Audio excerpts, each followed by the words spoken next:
Hivyo ndugu wa Tanzania wenzangu, nilete kwenu ratiba ya wiki ya maadhimisho ambayo tutaiadhimisha kama chama, na tunatamani tuungane na Watanzania wote kuanzia tarehe 15 mwezi huu, yani leo, mpaka kilele chake tarehe 21 Januari mwaka huu wa 2026.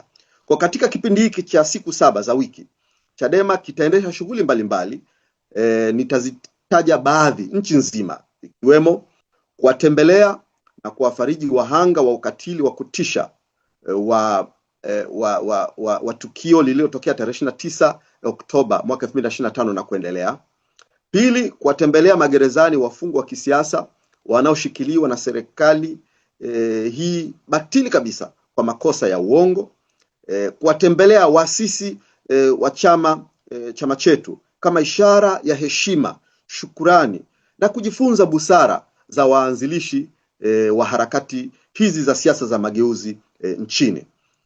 Kutembelea makaburi ya mashujaa na makamanda wetu, kuthibitisha kuwa damu yao ambayo ilimwagika haikumwagika bure, bali ilikuwa ni wino wa kuandika historia ya mapambano yatakayorejesha utawala wa haki, utawala wa Mungu katika taifa hili.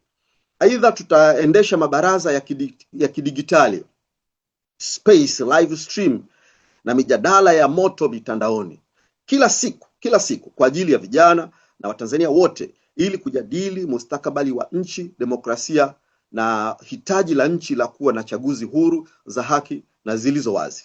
Tutaandaa mabonanza ya michezo, soka. Tutashuhudia mashindano mbalimbali ya soka ya vijana wakicheza na wazee. Na kwenye hili niweke wazi hapa jijini Dar es Salaam, kupitia uongozi wetu wa chama kanda ya Pwani, mwenyekiti wa kanda ya Pwani amebeba jukumu hili, ndugu Boni maarufu kwa Boni Yai, Boniface Jacob, ataandaa na pataandaliwa soka kabambe la mechi kati ya vijana Gen Z pamoja na wazee wa rika la kati. Itakuwa ni mchezo ambao tutashuhudia viongozi mbalimbali katika mchezo huo ambao bila shaka utaleta burudani na furaha na kujenga mshikamano.